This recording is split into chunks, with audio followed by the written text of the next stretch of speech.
ஆண்டவர் நமக்கு பெரிய காரியங்களை செய்வாராக. ஆண்டவர் நிச்சயமாய் இந்த புதிய ஆண்டில் நீங்கள் மனதில் வைத்துக் கொள்ளுங்கள். கர்த்தர் நிச்சயமா நம்மை வெளிவர பண்ணுவார். கர்த்தர் நிச்சயமா நம்மை பலப்படுத்தி நம்மை ஆசீர்வதிக்கிற தேவன் வல்லவராக இருக்கிறார். இப்பொழுதும் நம்முடைய பெத்தேல் பெராக்கால் சபைக்கு கர்த்தர் இந்த ஆண்டு வாக்குத்தத்தமாய் கொடுத்த வார்த்தை எடுத்துக் கொள்ளுங்கள். ஏசாயா தீர்க்கதரிசன புத்தகம் 60ஆம் அதிகாரம் 1ஆம் வசனம். எல்லாருக்கும் தெரிந்த வசனம். ஏசாயா தீர்க்கதரிசன புத்தகம் 60:1 வாசிங்க. எழும்பி பிரகாசி, உன் ஒளி வந்தது போ.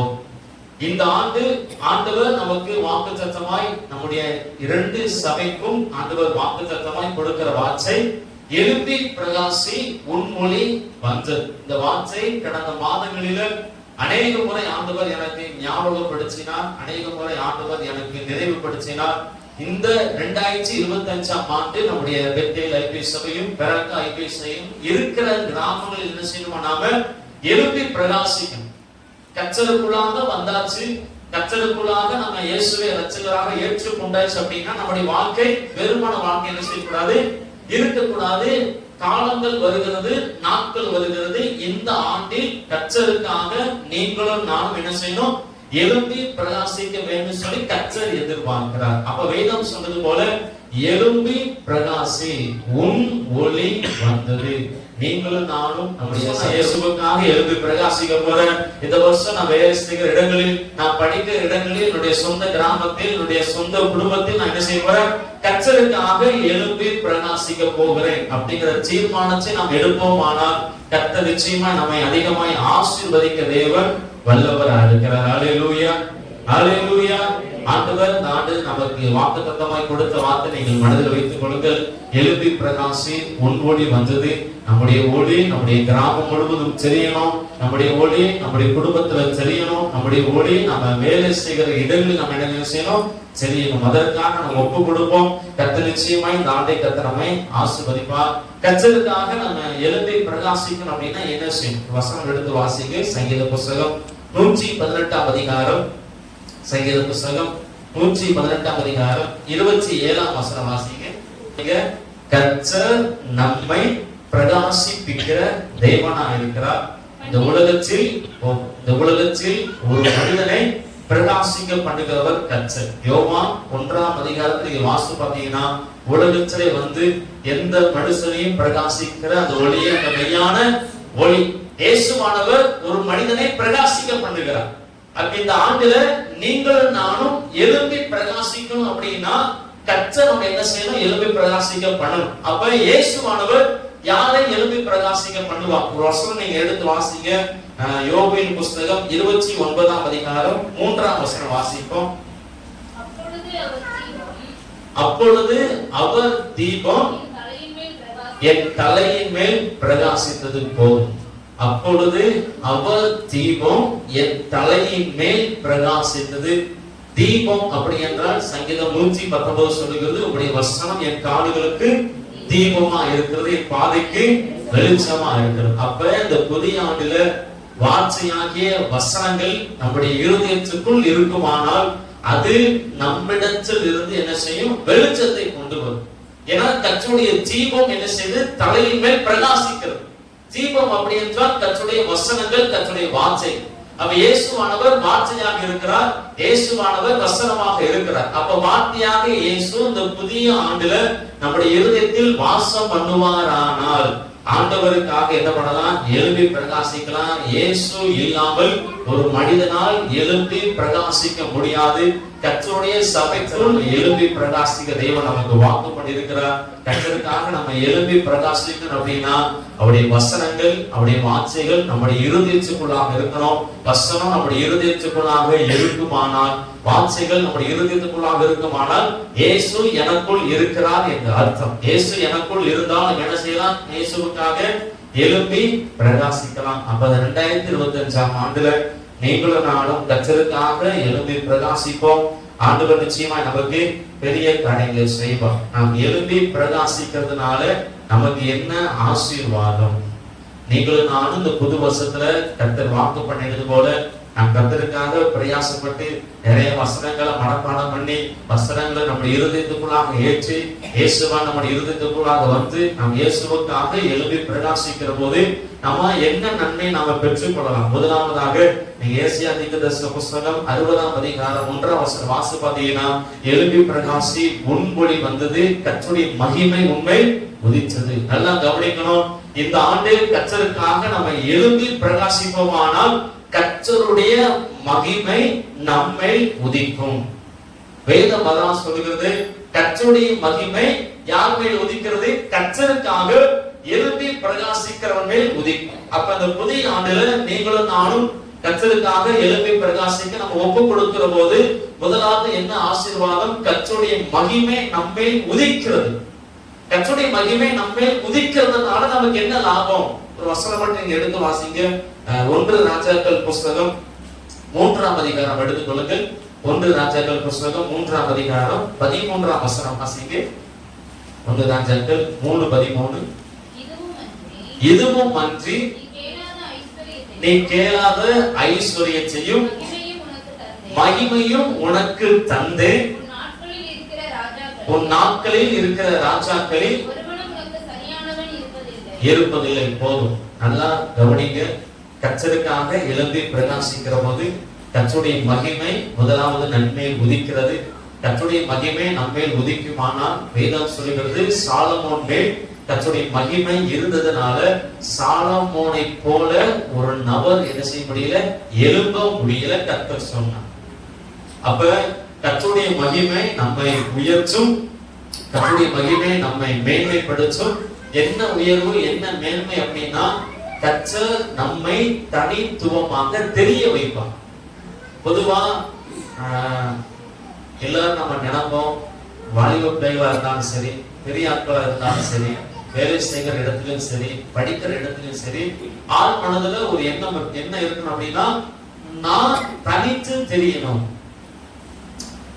நிறைய பேர் அது உள்ள என்ன இருக்கு, நிறைய பேர் வெளியே சொல்ல மாட்டாங்க. நான் என்ன செய்யணும்? தனித்து தெரியும். ஒரு 10 பேர் இருந்தாலும் என்னுடைய முகம் என்ன செய்யணும்? தனித்து தெரியணும். பிள்ளைகளுக்கு அப்படித்தான். நான் என்ன செய்யணும்? தனித்து தெரியும். 10 பேர் கூட சொன்னா என்ன செய்யக்கூடாது? இருக்கக்கூடாது. ஏன்னா எல்லாருக்கும் தனித்தனியான திறமைகள் இருக்கிறது. எல்லாருக்கும் தனித்தனியான பேச்சு திறமைகள், எல்லாருக்கும் தனித்தனியான அறிவு ஞானம் இருக்கிறது. அப்ப எல்லாருக்கும் ஒரு காரியம் என்ன அப்படின்னா, நான் தனித்துவமா தெரியும். அப்ப கர்த்தருடைய மகிமை சாலமோன் மேல் இருந்ததுனால சாலமோன் தனித்துவமாக தெரிந்தார். அதே போல கர்த்தருடைய மகிமை யோசேப்பின் மேல இருந்ததுனால 12 பேருக்கு நடுவில் யோசேப்பு தனித்துவமாக தெரிந்தார். யோசேப்புக்கு பலரான அங்கே கிடைத்தது. யோசேப்புக்கு கர்த்தருடைய சொப்பனம் கிடைத்தது. இப்ப பார்வோனுக்கு முன்பாகவும் யோசேப்பு தனித்துவமாய் தெரிந்தார். அதே போல நீங்கள் தானியேல் புத்தகத்துல வாசி பார்த்தீங்கன்னா, தானியேல், சாத்ராக், மேஷாக், ஆபேத்நேகோ 4 பேரும் கர்த்தருடைய மகிமை இருந்ததனால அடிமைகளாய் போகப்பட்ட தேசத்தில் அந்த 4 பேரும் தனித்துவமாய் தெரிந்தனர். ஆண்டவர் அவர்களை மேன்மைப்படுத்தி உயர்த்தினார். அப்ப நீங்களும் நானும் கர்த்தருக்காக எழும்பி பிரகாசிக்க நம்ம ஒப்பு கொடுப்போம். ஆனால் முதலாவது கர்த்தருடைய மகிமை நம்மை உதிக்கும். இந்த கிராமத்தில் ஆண்டவர் நம்முடைய குடும்பத்தை தனித்துவமாக தெரிய வைப்பார். கீழே வசனம் வாசி பார்த்தீங்கன்னா 2ஆம் வசனம், 3ஆம் வசனம், 4, 5 வாசி பார்த்தீங்கன்னா கர்த்தருடைய மகிமை நம்மை உதிக்கிறதுனால 2வது ஜாதிகள் ராஜாக்கள் உன்னிடத்திற்கு நடந்து வருவார்கள், கடந்து வருவார்கள். அப்படின்னா கர்த்தருடைய மகிமை நம்மை இருக்கிறதுனால நம்மை தேடி ஜனங்கள் வருவார்கள். அப்படின்னா நாம மற்றவர்களுக்கு ஆசீர்வாதமாய் மாறுவோம். ஆண்டவர் நம்ம என்ன பண்ணுவார்? ஆசீர்வாதமாய் மாற்ற வல்லவராய் இருக்கிறார். கர்த்தருடைய மகிமை நம்மேல் இருந்தால் 2வதாக நாம இந்த வருஷத்துல மற்றவர்களுக்கு ஆசீர்வாதமாய் மாறுவோம். ஆண்டவருடைய வாக்குத்தத்தங்கள் அநேகம் இருக்கிறது. ஆனா எனக்கு அடிக்கடி வாட்சி வரும், நீயோ கடன் வாங்காதிருப்பாய், நீயோ கடன் கொடுப்பாய். நாம மற்றவர்களுக்கு கொடுக்கிறவரை கர்த்தர் மாற்றுவார். நாம கடன் வாங்க மாட்டோம். யாரு? கர்த்தருடைய பிள்ளைகள். கர்த்தருடைய பிள்ளைகள் கடன் கொடுக்கிறவர்களாய் மாறணும். அந்த அளவுக்கு நன்மை தேவன் அவங்க கொடுக்க வல்லவர். நீங்களும் நான் இந்த வருடத்துல நீங்க எளிமை பிரகாசிக்க ஒப்பு கொடுத்து பாருங்க. கர்த்தர் நிச்சயமா நம்ம குடும்பம் மற்ற குடும்பத்திற்கு கொடுக்கிறவர்களாக கர்த்தர் மாற்ற தேவன் வல்லவரா இருக்கிறார். அப்ப 2வதாக முதலாவது கர்த்தருடைய மகிமை நம்மை உதிக்கிற போது ஆண்டவர் நம்மை தனித்துவமாக ஆண்டவர் நம்மை மேன்மைப்படுத்துவார், நம்மை உயர்த்துவார். இரண்டாவது கர்த்தருடைய மகிமை நம்மை உதிக்கிற போது நாம மற்றவர்களுக்கு ஆசீர்வாதமாய் மாறுவோம். யோவான் சுவிசேஷ புத்தகம் 5:24 வாசி பார்க்கிறோம். யோவான் ஸ்நானகன் எரிந்து பிரகாசிக்கிற விளக்காக இருந்தான். யோவான் ஸ்நானகன் காட்டுக்குள்ள வாழ்ந்த ஒரு ஆள். ஆனா யோவானை தேடி ஒரு கூட்ட ஜனங்கள் ஞானஸ்நானம் எடுப்பதற்கு கடந்து வந்தார். ஏன்னா யோவான் ஸ்நானகன் கர்த்தருக்காக எழுந்து பிரகாசித்தான், எரிந்து பிரகாசித்தான். அவனை தேடி ஜனங்கள் வந்தார்கள். அவன் அநேக ஜனங்களுக்கு மனம் திரும்புவதற்கு என்ன பண்ண ஆசீர்வாதமை மாறினான். அப்ப நீங்களும் நானும் இந்த வருடத்தில் கர்த்தருக்காக நம்ம எழும்பி பிரகாசிப்போமானால் முதலாவது கர்த்தருடைய மகிமை நம்மேல் உதிக்கும். கர்த்தருடைய மகிமை நம்மேல் உதிக்குமானால் நாம நம்முடைய கிராமத்திலும் சரி, நம்முடைய குடும்பத்திலும் சரி, வேலை செய்கிற இடங்களிலும் சரி, ஆண்டவர் நம்மை தனித்துவமாய் ஆண்டவர் உயர்த்த வல்லவர். இரண்டாவதாக கர்த்தருடைய மகிமை நம்மேல் உதிக்குமானால் நீங்களும் நானும் மற்றவர்களுக்கு ஆசீர்வாதமாய் மாறும். நீங்க என்னைக்கு நீங்க ஜெபம் பண்ணுங்க, ஆண்டவரே என் கரம் வாங்குகிற கரமா இருக்கக்கூடாது, என் கரம் கொடுக்கிற கரமா என்ன பண்ணுங்க மாற்றுங்க. அநேக பேருக்கு நான் கொடுக்கணும், அநேக பேருக்கு நான் உதவி செய்யணும் சொல்லி நீங்க ஜெபம் பண்ணுங்க. ஆண்டவரோட விருப்பத்தை நிறைவேற்றும். எப்பவுமே நான் வாங்கிட்டே இருக்கணும்னு சொல்லி நீங்க எதிர்பார்க்காதீங்க. நம்ம வாங்க வேண்டிய ஒரே ஆள் ஆண்டவராக இயேசு மட்டும்தான்.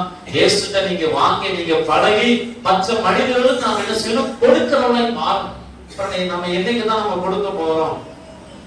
இயேசுவை 15 வருஷமா நம்ம நம்புறோமே, 15 வருஷமா ஆலயத்துக்கு வரோம், 20 வருஷம் ஆலயத்துக்கு வரோம். அப்ப நம்ம என்னைக்கு நம்ம கொடுக்கிறவங்களை மாறுவோம்? அப்ப நம்ம கொடுக்கிறவங்களை மாறல அப்படின்னா நமக்குள்ள என்ன பிரச்சனை இருக்கு, என்ன குறைவு இருக்கு? வேதம் சொல்லுது நம்முடைய ஆண்டவர்கிட்ட ஏராளமான நன்மைகள் இருக்கிறது. அப்ப நம்முடைய குடும்பத்துல நன்மை என்ன அதிகமாய் வரணும். நீங்களும் நானும் மற்றவர்களுக்கு கொடுக்கணும். அதுதான் வேதத்தில் ஆண்டவர் சொன்ன வார்த்தை. நீயோ கடன் வாங்காதிருப்பாய், நீயோ கடன் கொடுப்பாய். அப்ப நம்முடைய குடும்பத்துல கடன் இருக்கு அப்படின்னா நம்ம எதுல தவறு செய்திருக்கிறோம்? இந்த வருஷத்துல கடனை அடக்க என்ன செய்யணும், பிரயாசப்படும். அடிக்கடி முன்னாடி நான் சபையில சொல்லியிருக்கிறேன், ஒரு குடும்பத்துல 5 லட்சமோ 10 லட்சமோ 5 லட்சம் கடன் வந்துருச்சு அப்படின்னா கடன் அடைக்க என்ன செய்யணும் அப்படின்னு நீங்க கேட்டீங்கன்னா ஒரே ஒரு காரியம் அப்படின்னா ஜெபத்தோடு கூட வேலை செய்யும். ஜெபம் பண்ணிட்டா போதாது, ஆண்டவர் 5 லட்சத்தை கொடுக்க மாட்டான். ஜெபம் பண்ணிட்டு வேலை செய்கிற போது நாம் செய்கிற வேலையை கர்த்தர் ஆசீர்வதிப்பார். அந்த ஆசீர்வாதத்தை நம்ம கடனை அடைக்கணும். ஏன்னா நல்லா ஞாபகம் வச்சுக்கணும், வேலையை செய்கிறவனை தான் கர்த்தர் ஆசீர்வதிக்கிறார்.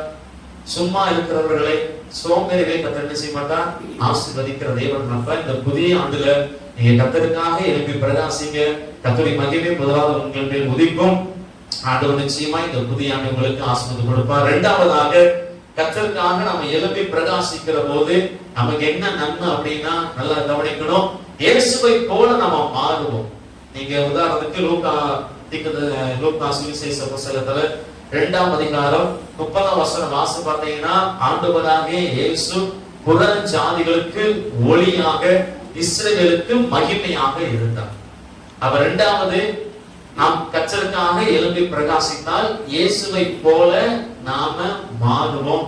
இயேசுவை போல நாம என்ன செய்வோம், மாறி உலகத்துல இருப்போம். எப்பொழுது இயேசுவானவர் உலகத்துல பிதாவுக்கு முன்பாக புறஜாதிகளுக்கு பிரகாசிக்கிற ஒளியா இருந்தது போல நாம பிரகாசிப்போமானால், எழும்பி பிரகாசிப்போமானால் இயேசு எப்படி இந்த உலகத்தில் வாழ்ந்தாரோ இயேசுவை போல ஆண்டவர் நம்மை மாற்றுவார்.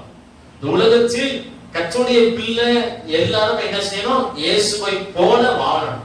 அதற்காகத்தான் நாம் அழைக்கப்பட்டிருக்கிறோம். அதற்காகத்தான் ஆண்டவர் இந்த கிராமத்தில் நம்முடைய குடும்பத்தை தெரிந்திருந்திருக்கிறார். இந்த ஐவாய்க்குள்ளுடைய கிராமத்திலும் சரி, சத்திரப்படி கிராமத்திலும் சரி, அநேக குடும்பங்கள் இருக்கிறது. ஆனா எல்லா குடும்பங்களும் ரட்சிக்கப்படல. ஆண்டவர் நம்முடைய குடும்பத்தை ரட்சித்து இருக்கிறார். அதனால இந்த புதுரோட ஆராதனைக்கு இங்க நம்ம உட்கார்ந்து இருக்கோம். நிறைய பேர் தூங்கிட்டு இருக்கிறார், ரட்சிக்கப்படாத ஆளுதான். அப்ப ஆண்டவர் நம்மை ரட்சித்து இருக்கிறார். அப்ப ரட்சித்து இருக்கிற ஆண்டவர் நமக்கு என்ன செய்வார், நம்மை ஆசீர்வதிப்பார். அப்ப நீங்களும் நாம என்ன செய்யணும், இயேசுவை போல மாறணும். இயேசுவை போல நம்ம மாறணும் அப்படின்னா கர்த்தருக்காக எழும்பி பிரகாசிக்கிறவர்கள் இயேசுவை போல மாறுகிறார்கள். இயேசுவுக்குள்ள இருந்த அந்த அன்பு கூறுகிற தன்மை நமக்குள்ளாக வரும். இயேசு எப்படி நன்மை செய்தாரோ அதே போல நீங்களும் நானும் நன்மை செய்கிறவர்களா என்ன செய்வோம், மாறுவோம். அப்ப இரண்டாவதாக கர்த்தருக்காக நம்ம எழும்பி பிரகாசிக்கிற போது நம்ம என்ன செய்கிறோம்? இயேசுவை போல மாறுகிறோம். இயேசு எப்படிப்பட்டவராய் உலகத்தில் வாழ்ந்தார் நம்ம எல்லாரும் தெரியும். இயேசுவானவர் நன்மை செய்தார், இயேசுவானவர் அன்பு கூர்ந்தார். ஒரு காரியத்தை நீங்க மனதில் வச்சுக்கோங்க.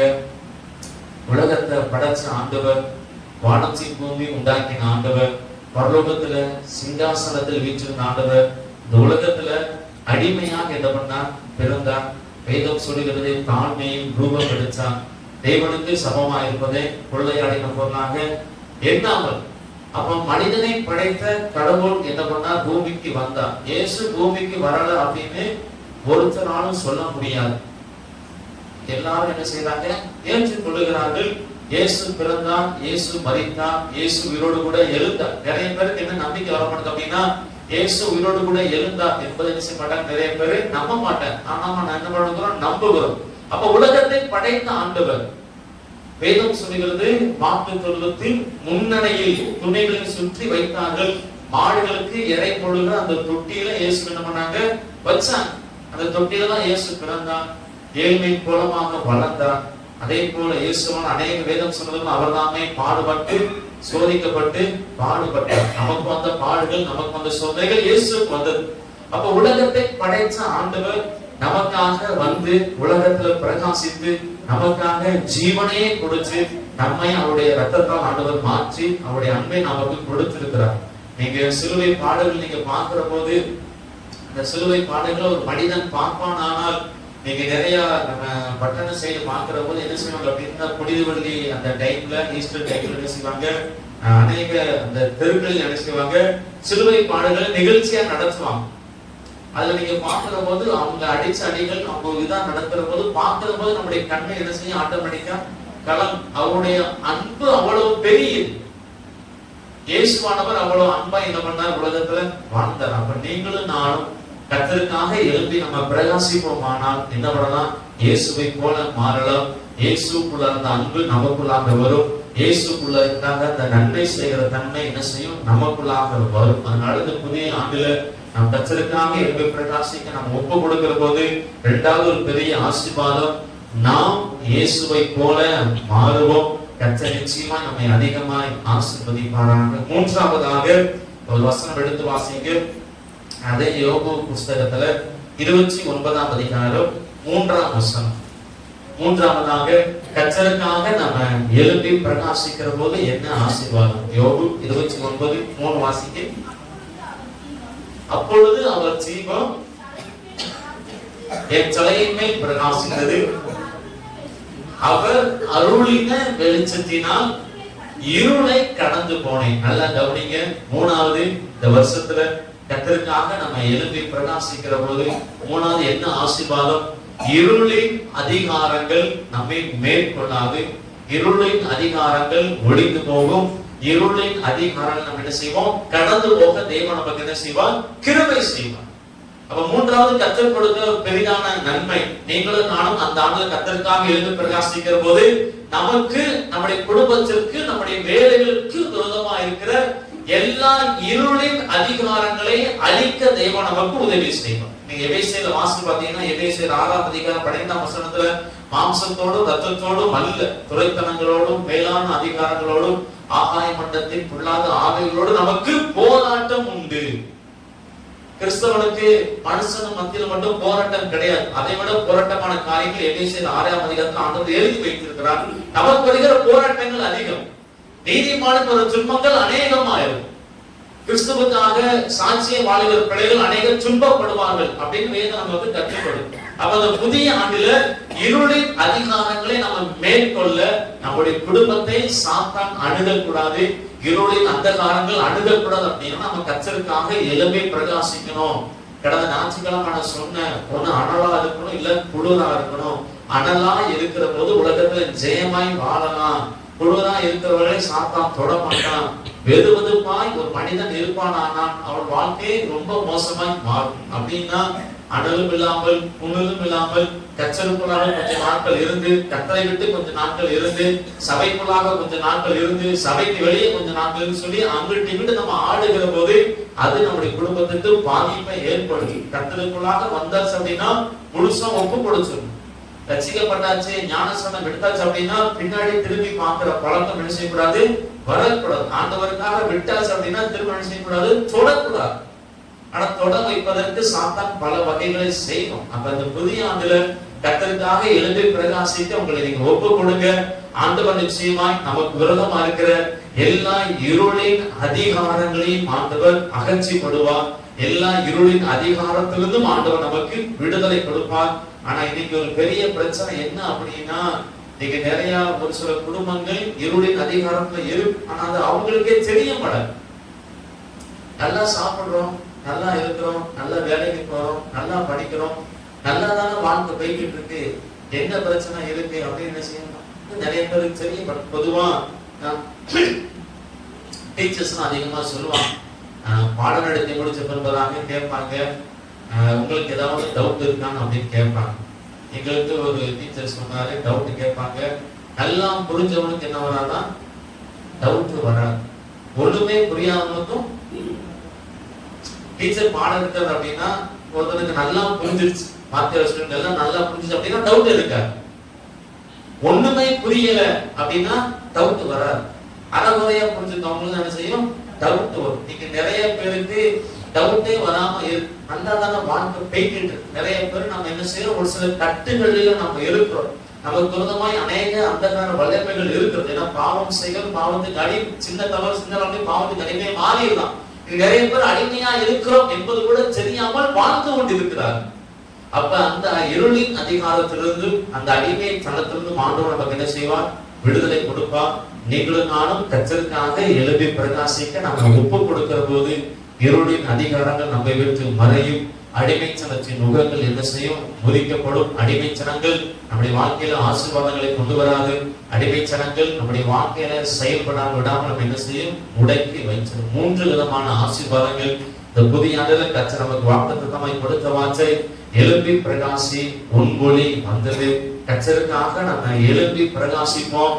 வசனத்தை நீங்க அதிகமாய் மனதில் வைத்துக் கொள்ளுங்கள். கர்த்தர் நிச்சயமா நம்ம எழும்பி பிரகாசிக்க பண்ணுவார். கர்த்தருக்காக எழும்பி பிரகாசிக்கும் போது முதலாவது கர்த்தருடைய மகிமை நம்மேல் உதிக்கும். கர்த்தருடைய மகிமை நம்மேல் உதிக்குமானால் ஆண்டவர் நம்மை தனித்துவமாய் ஆண்டவர் நம்மை மேன்மைப்படுத்துவார். மற்றவர்களுக்கு ஆசீர்வாதமாய் கர்த்தர் நம்மை மாற்றுவார். மற்றவர்களுக்கு கொடுக்கிறவர்களா நம்ம மாறுவோம். இரண்டாவதாக கர்த்தருக்காக நம்ம எழுப்பி பிரகாசிக்கிற போது இயேசுவை போல நாம் இடப்படுகிறோம், மாறுகிறோம். நீங்களும் நானும் நம்முடைய கிராமத்துல இயேசுவை போல நம்ம வாழுகிற போதுதான் அது கர்த்தருக்கு நம்ம கொடுக்க வேண்டிய ஒரு மகிமை, கர்த்தருக்கு கொடுக்க வேண்டிய ஒரு ஸ்தோத்திரமுள்ள, ஒரு நன்றி உள்ள ஒரு ஆராதனை. மூன்றாவதாக கர்த்தருக்காக நம்ம எழுப்பி பிரகாசிக்கிற போது இருளின் அதிகாரங்கள் என்ன செய்யும், விலகி போகும். இருளின் அதிகாரம் என வெளிச்சம் இருளை போக்கும், வெளிச்சம் இருளை மறைய பண்ணும். யோபு சொன்னது போல உங்களுடைய வெளிச்சத்தினால் நான் இருளை கடந்து போனேன். அதனால நிச்சயமா நமக்கு உதவி செய்து நமக்கு விரோதமா இருக்கிற, குடும்பத்துக்கு விரோதமா இருக்கிற எல்லா அந்தகார வல்லமைகளையும் ஆண்டவர் விலக்க இயேசு வல்லவர் இருக்கிறார். அல்லேலூயா, அல்லேலூயா, அல்லேலூயா. அதனால இந்த வார்த்தையை நாம இறுகமாய் பற்றிக் கொள்வோம். ஆண்டவர் நமக்கு பெரிய காரியம் செய்வார்.